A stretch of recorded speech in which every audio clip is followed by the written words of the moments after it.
Hello সুপ্রশিক্ষার্থীরা, তো আজকে আমি টেক কোশ্চেনের বোর্ড প্র্যাকটিস নিয়ে হাজির হয়েছি। আজকের লেকচারে আমরা Dhaka board 2020 plus Dinajpur board 2020 plus Sylhet board 2019 নিয়ে আলোচনা করব। অর্থাৎ তিনটা প্রিভিয়াস বোর্ড কোশ্চেন আজকে আমরা খুব ইজিলিভাবে আমরা সলভ করব। তো লেকচারটা শুরু থেকে শেষ পর্যন্ত দেখো। তো প্রথমে আসি ঢাকা বোর্ড 2020। এই প্রশ্নটা আমাদের ঢাকা বোর্ড 2020-এ এসেছে। তো দেখো আমরা কীভাবে খুব সহজেই সলভ করতে পারি এবং কোন কোন কথাগুলা এটা সলিউশন করার ক্ষেত্রে কোন কোন কথাগুলো বলি নোট আকারে লিখে রাখো খাতায়। খেয়াল করো, নাম্বার এ আমাদের এসেছে let's have a walk outside the farm. তার আগে আরেকটা কথা বলে নিই, যারা টেক কোশ্চেনের আমার দুইটা পার্ট 1 পার্ট 2 লেকচার মিস করেছো, আমি ভিডিও ডিসক্রিপশন লিঙ্কে দিয়ে দেব। তারা ইজিলি তারা আগে পার্ট 1 পার্ট 2 লেকচার শেষ করে তখন তোমরা এগুলো নিজেরা এমনি পারবা, তখন আর তোমাদের সলিউশন দেখতে হবে না। আগে পার্ট 1 পার্ট 2 আমার লেকচার শেষ করে আসো টেক কোশ্চেনের উপর। খেয়াল করো, let's have a walk outside the farm. তো আমি আমার লেকচারে বলেছি যে যদি লেটস দিয়ে কোনো সেন্টেন্স শুরু হয় সেক্ষেত্রে আমি চোখটা বন্ধ করে টেক কোশ্চেন কী বসিয়ে দিব? শ্যালই বসিয়ে দেব। তো এক্ষেত্রে আমাদের টেক কোশ্চেন কী হবে? শ্যালই হবে, একদম ইজি। বি দেখো, I am in the habit of walking every morning. I am in the habit of walking every morning.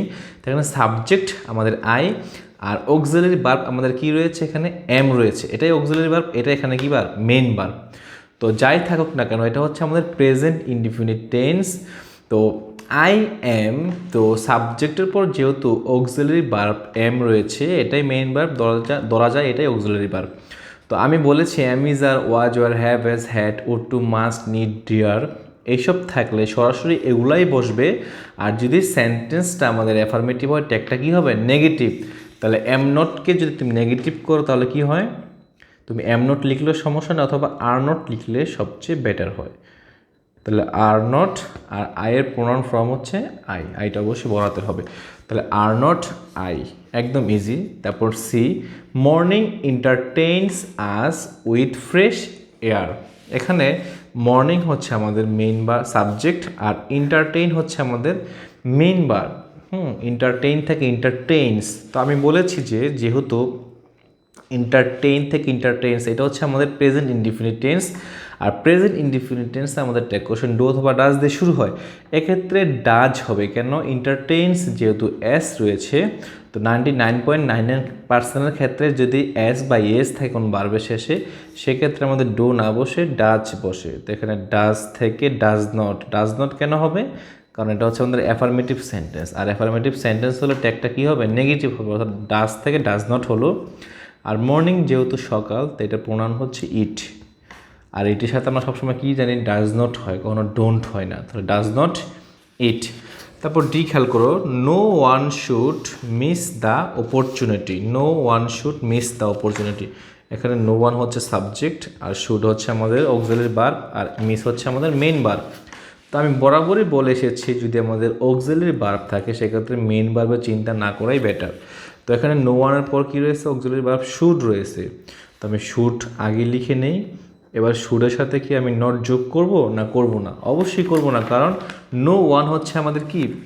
No one হচ্ছে একটা আমাদের নেগেটিভ সাবজেক্ট, আর সেন্টেন্সটাই পুরো নেগেটিভ। আর যেহেতু নেগেটিভ সেন্টেন্স, অর্থাৎ নো ওয়ান, নো বডি, নান থাকলে আমরা কখনো টেক পোর্শনটা নেগেটিভ হবে না, অ্যাফার্মেটিভ হবে, কারণ নো ওয়ান এগুলো নেগেটিভ প্রকাশ করে। তাহলে শুড না, নো ওয়ানের প্রোনাউন ফর্ম হচ্ছে আমাদের কি? দে। Should they.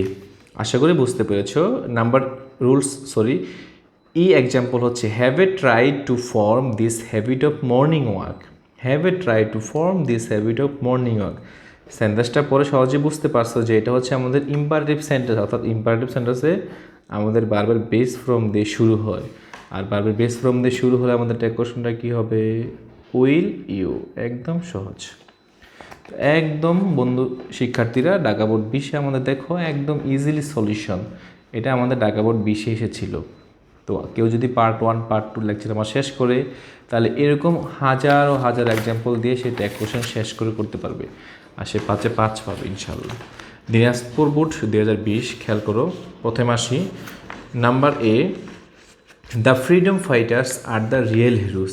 এখানে দ্য ফ্রিডম ফাইটার্স হচ্ছে আমাদের সাবজেক্ট, আর হচ্ছে আমাদের কি অক্সিলারি ভার্ব। তো অক্সিলারি ভার্ব থাকলে আমাদের কোনো চিন্তা করতে হবে না। আর থেকে কি হবে আর নট হবে। কেন? The freedom fighters are the real heroes, এটা হচ্ছে আমাদের কি অ্যাফার্মেটিভ, তাহলে এটা একটা হবে নেগেটিভ, তাহলে আর থেকে আর নট হবে। আর যেহেতু দ্য ফ্রিডম ফাইটার্স মুক্তিযোদ্ধারা, অর্থাৎ সকল মুক্তিযোদ্ধাকে বোঝানো হয়েছে, তাদের প্রোনাউন ফর্ম কী হবে? দে হবে, আর নট দে।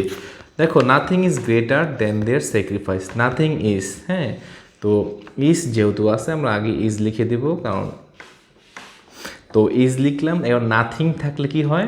প্রোনাউন ফর্ম ইট হয়। ইজের সাথে নট হবে না, কেন? কারণ নাথিং নেগেটিভ অর্থ প্রকাশ করে, এটা একটা অ্যাফার্মেটিভ হবে, ইজ ইট।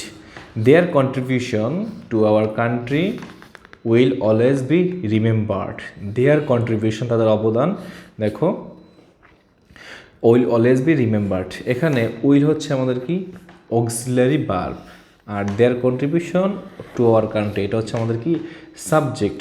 তাহলে উইল থেকে আমাদের কি হবে? উইল নট হবে। কেন উইল নট হবে? কারণ আমাদের এটা হচ্ছে অ্যাফার্মেটিভ সেন্টেন্স, তাহলে আমাদেরটা একটা নেগেটিভ হবে। আর যেহেতু উইল হচ্ছে আমাদের মডাল অক্সিলারি ভার্ব, তার সাথেও নট হবে। আর দেয়ার কন্ট্রিবিউশন তাদের অবদান, এখানে এটা অবদানের প্রোনাউন ফর্ম হচ্ছে আমাদের কি ইট, তাহলে উইল নট ইট, অথবা উন্ট ইট লিখলেও হবে। কেউ যদি উইল নট না লিখে উন্ট লিখে তাহলেও হবে।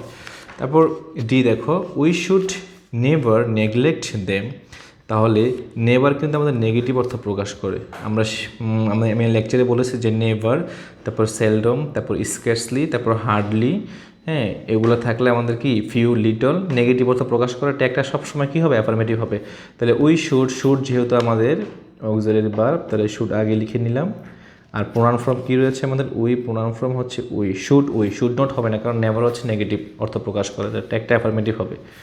Every citizen of Bangladesh must have due respect for them, তো এভরি সিটিজেন অফ বাংলাদেশ এটা হচ্ছে আমাদের কি সাবজেক্ট, আর মাস্ট হচ্ছে আমাদের কি auxiliary verb, modal auxiliary verb. তো সেক্ষেত্রে আমি বলেছি অক্সিলারি হোক আর মডাল অক্সিলারি হোক, এগুলো থাকলে আমরা সরাসরি এগুলোকে লিখে নিব। তাহলে মাস্ট এখন নট দিব কি দিব না, খেয়াল করে, every citizen of Bangladesh must have due respect for them, এটা হচ্ছে আমাদের অ্যাফার্মেটিভ সেন্টেন্স, এখানে কোথাও নেগেটিভ অর্থ প্রকাশ করিনি, সেই ক্ষেত্রে মাস্ট নট হবে, মাস্ট নট।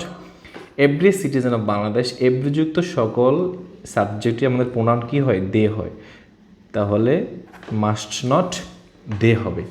তো এই ছিল আমাদের দিনাজপুর বোর্ড 2020-এর প্রপার সলিউশন, আশা করি সবাই বুঝতে পেরেছ। তারপর আসে আমাদের Sylhet board 2019, number A, telling lines is a great sin, মিথ্যা বলা হচ্ছে একটা বিশাল মহাপাপ। তো টেলিং লাইস এটা হচ্ছে আমাদের সাবজেক্ট, আর এখানে ইজ হচ্ছে আমাদের অক্সিলারি ভার্ব। তো অক্সিলারি ভার্ব থাকলে কোথাও তাকানোর সুযোগ নেই, তাই ইজ লিখবো।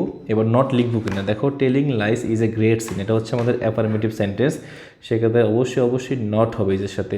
তাহলে টেলিং লাইস মিথ্যা বলা, এটা প্রোনাউন ফর্ম হচ্ছে আমাদের ইট, এই জন্য ইজ নট ইট হবে। ওয়ান লাই বিগেটস 100 লাইস, এখানে বিগেটস হচ্ছে আমাদের ভার্বের বেস ফর্ম, আর ওয়ান লাই হচ্ছে আমাদের সাবজেক্ট। তাহলে যেহেতু বিগেটস ভার্বের বেস ফর্ম অর্থাৎ প্রেজেন্ট ইনডিফিনিট টেন্সকে নির্দেশ করতেছে, কারণ আমরা জানি সাবজেক্টের পর ভার্বের বেস ফর্ম থাকলে, হ্যাঁ, তাহলে প্রেজেন্ট ইনডিফিনিট টেন্সকে নির্দেশ করে। আর প্রেজেন্ট ইনডিফিনিট টেন্সের ট্যাগ কোশ্চেন ডু অথবা ডাজ হবে, এখানে ডু হবে না ডাজ হবে, এখানে ডাজ হবে, কারণ এস বা এস থাকলে 99.99%-এর ক্ষেত্রে আমরা কী দিব? ডাজ দিব, তাহলে ডাজ দিলাম।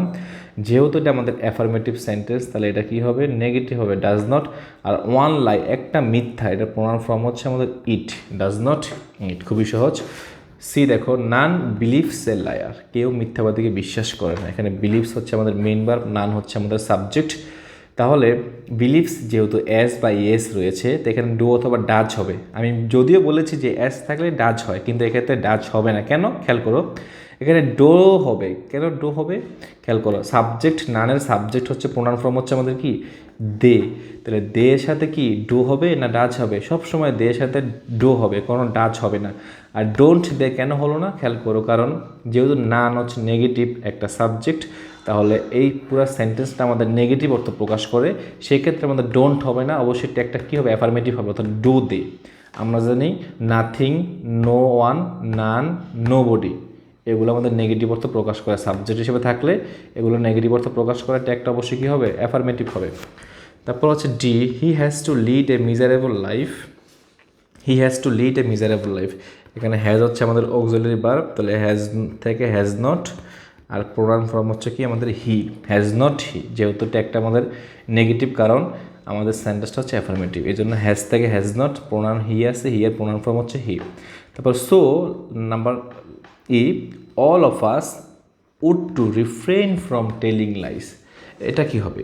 So all of us would to refrain from telling lies, এটা অল অফ আস, এটা হচ্ছে আমাদের সাবজেক্ট, উড হচ্ছে আমাদের কি auxiliary verb, modal auxiliary verb. তো মডেল অক্সিলারি ভার্ব তাহলে সরাসরি মডেল অক্সিলারি ভার্বই বসবে, তাহলে উড হবে, যেহেতু এটা আমাদের অ্যাফার্মেটিভ সেন্টেন্স তাহলে উড নট হবে। আর অল অফ আস এর প্রোনাউন ফর্ম হচ্ছে উই, তাহলে উড নট উই। তো এই ছিল আমাদের ঢাকা বোর্ড 20, দিনাজপুর বোর্ড 20 আর সিলেট বোর্ড 2019 প্রপার সলিউশন। আশা করি সবাই 3টা সলিউশন বোর্ড প্রশ্ন প্রিভিয়াস তোমরা সহজেই বুঝতে পেরেছো। তো এই 3টা অনুকরণ করে আর আমার লেকচার পার্ট 1 পার্ট 2 অনুকরণ করে তোমরা সব প্রপার সলিউশন করে ফেলো বোর্ড দেখে দেখে। আর যেটা না পারবা না বুঝবা প্লিজ আমার ভিডিওতে কমেন্টস করে দাও। আর যদি লেকচারটা ভালো হয়ে থাকে, যদি তোমার ভালো লাগে থাকে, তাহলে অবশ্যই লাইক, কমেন্টস এবং অবশ্যই শেয়ার করো বন্ধুদের মাঝে। সবাই ভালো থাকো, সুস্থ থাকো। Till then take care and keep learning. By.